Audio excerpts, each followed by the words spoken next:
Alô, bom dia, estamos de volta nessa quarta-feira, 19 de março de 2025, sejam todos bem-vindos.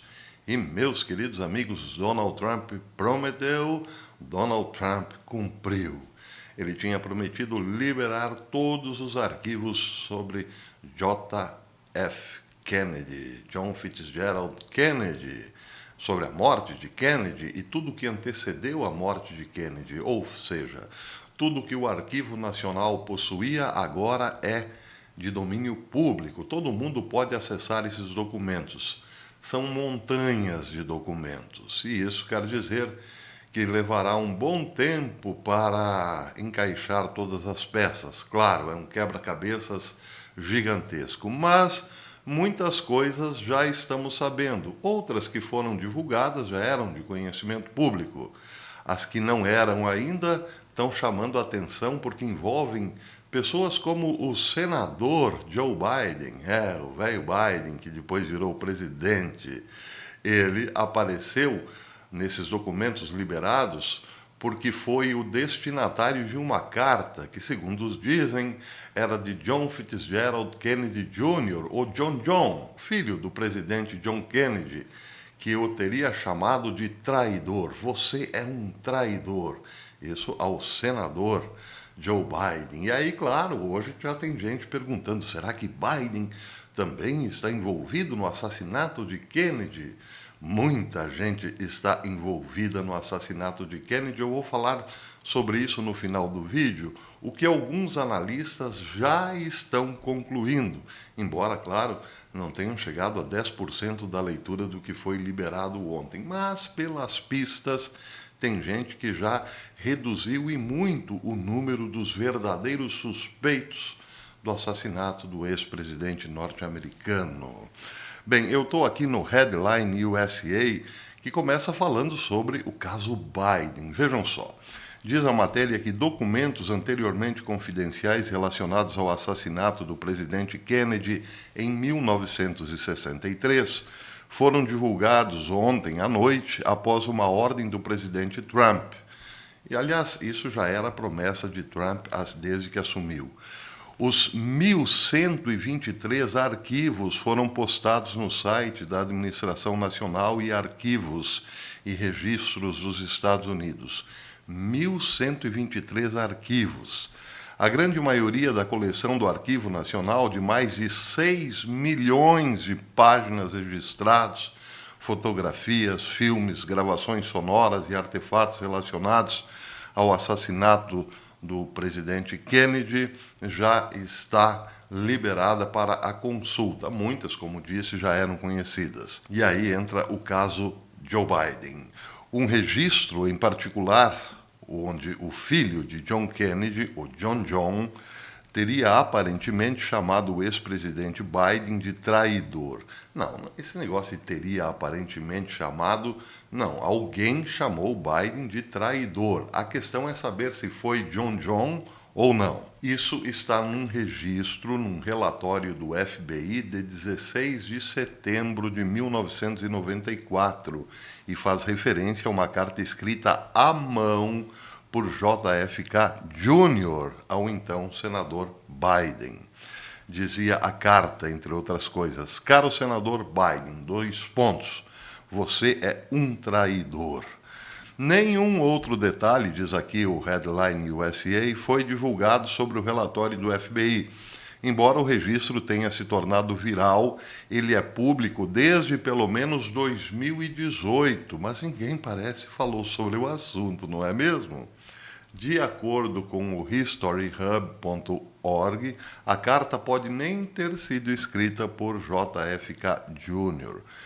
Os registros do FBI indicam que, apesar de recuperar 4 impressões digitais latentes, o FBI e a polícia do Capitólio nunca conseguiram determinar a identidade real do autor da carta. A carta parece ter sido escrita por um impostor ou possivelmente outra pessoa que compartilhava o nome John Fitzgerald Kennedy Jr. Se tivesse sido escrita pelo filho de JFK, então teria sido uma questão simples comparar as impressões digitais com as dele. Em vez disso, o caso foi encerrado sem nenhum suspeito identificado. Bem, a matéria diz que, voltando aos novos documentos, Larry Sabato, diretor do Centro de Política da Universidade de Virgínia e autor de The Kennedy Half Century, disse que tinha uma equipe que começou a analisá-los, mas pode levar algum tempo até que o seu significado total fique claro. Ele disse: "Temos muito trabalho a fazer por muito tempo e as pessoas precisam aceitar isso", disse ele.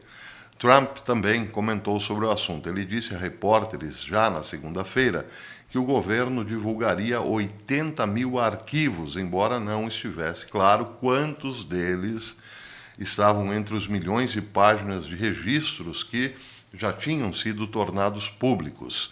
"Temos uma quantidade tremenda de papel. Você tem muita leitura", disse Trump ao visitar o John Fitzgerald Kennedy Center.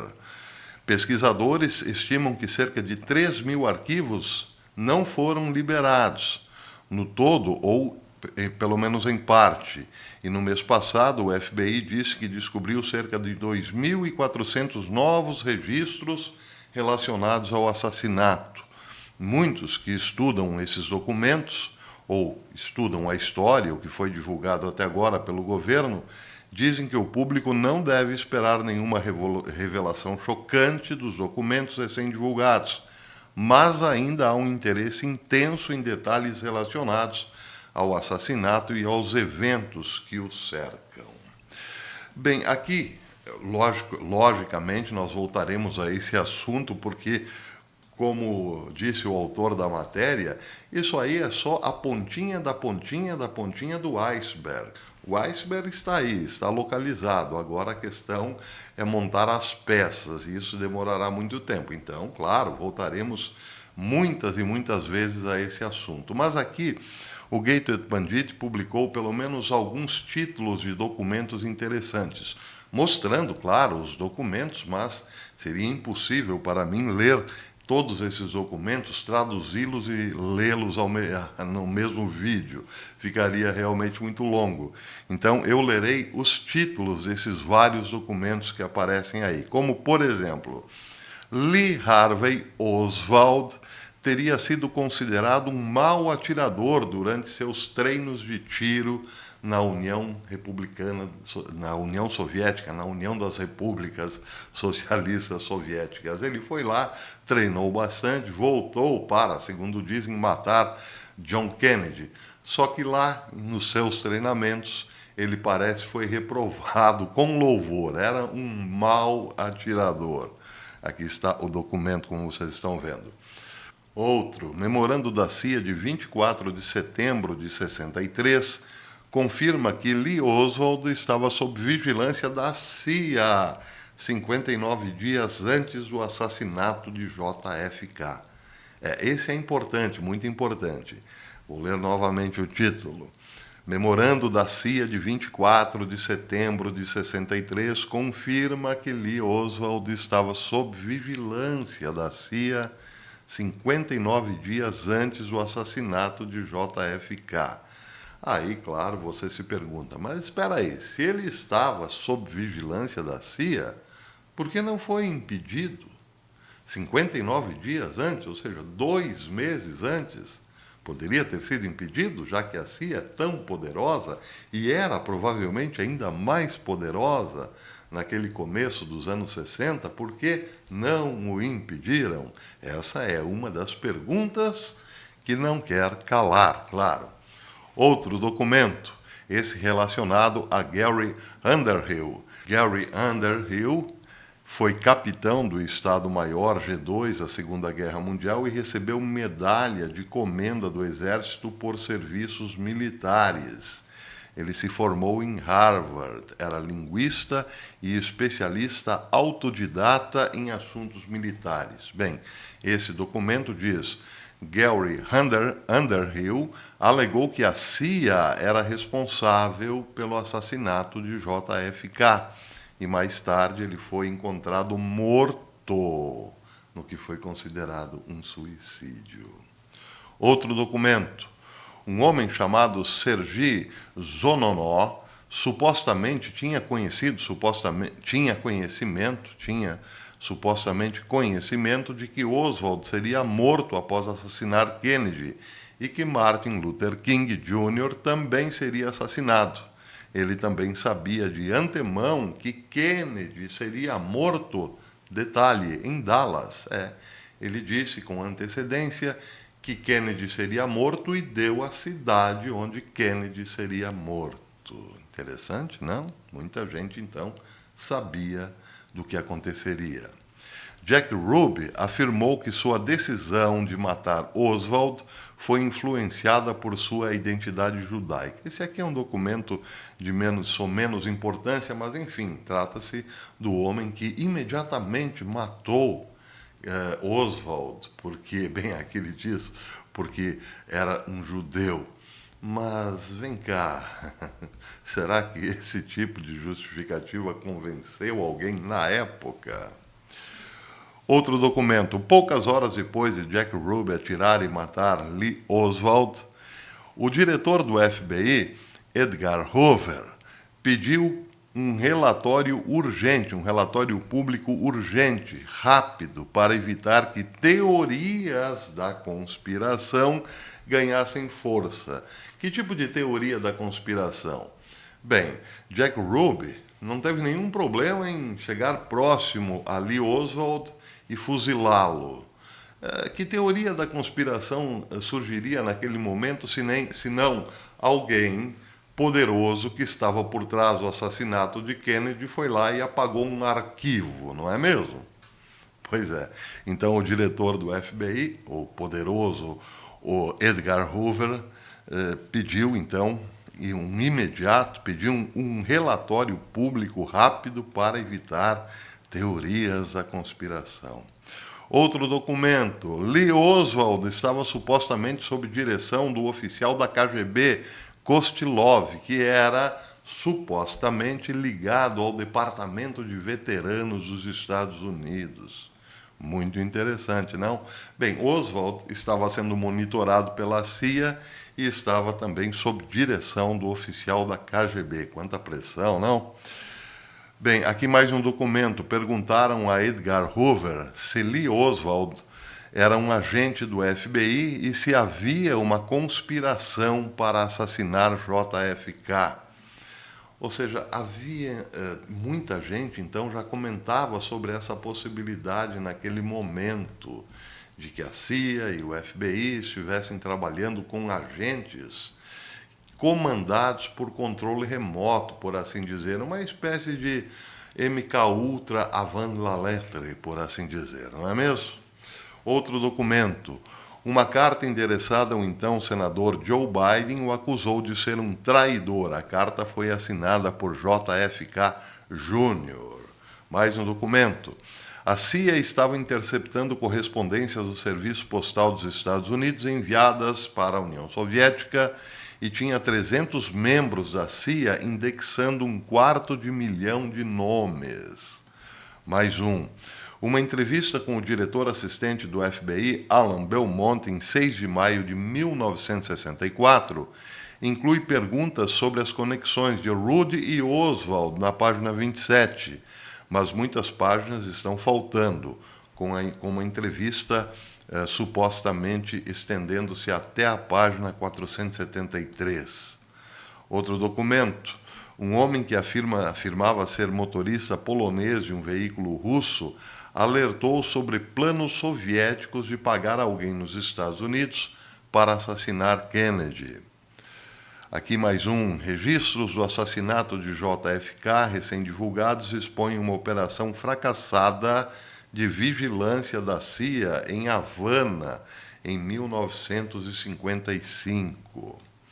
Mais um. Memorando da CIA revela que agentes da agência alegaram que não conseguiam se lembrar do envolvimento do ladrão de Watergate, James McCord, nas operações cubanas. Os arquivos de JFK revelam as extensas operações globais da CIA. Prestem atenção, listando 34 bases de campos secretas na África, Europa, Ásia e América Latina. Vejam como a CIA já era poderosa, não é mesmo? Ela tinha 34 bases de campos secretas na África, Europa, Ásia e América Latina e sentia-se ameaçada pelo novo presidente John Kennedy, que não queria mais que a CIA, por exemplo, se metesse em relações, se metesse em conspirações em outros países. Isso então era um problema real para a CIA naquele momento. Bem, por enquanto são esses os documentos que nós temos aqui mais, digamos assim, divulgados até o momento, mas muita coisa ainda aparecerá. Agora, o detalhe dessa história toda, como disse no começo, é o que alguns analistas estão, digamos, reduzindo como os principais suspeitos da morte de Kennedy. Parece que tudo está se concentrando em 3 ou 4 peças importantes, como a principal delas, a CIA. Outra peça importante, o FBI de Hoover, na época. Outra peça importante, claro, nunca descartada, a União Soviética. E uma quarta, Cuba, de Fidel Castro. Parece que as coisas se resumem a essas 4 peças. A questão é saber como ligá-las, onde se encaixam essas peças. E também em relação à máfia, como muita gente dizia, a máfia era importantíssima nesse caso, porque também teria supostamente influenciado alguns cubanos de la Revolución a liquidarem com Kennedy, que era um entrave aos seus negócios. Parece que nesse caso a máfia de Nova York principalmente, não está muito em evidência. Quem está em evidência mesmo, então, CIA, FBI, União das Repúblicas Socialistas Soviéticas e Cuba, de la Revolución de los Castros. E agora, entrando aí, pedindo licença numa lacuna, o carro alegórico de Joe Biden. Quanta novidade, não? Pois é. Palmas para o loirão, que prometeu e cumpriu. Teremos muita coisa para investigar daqui para frente. Por enquanto é isso. À noitinha eu volto com as rapidinhas, as curtinhas, né? As curtinhas do professor. Até lá, espero vocês.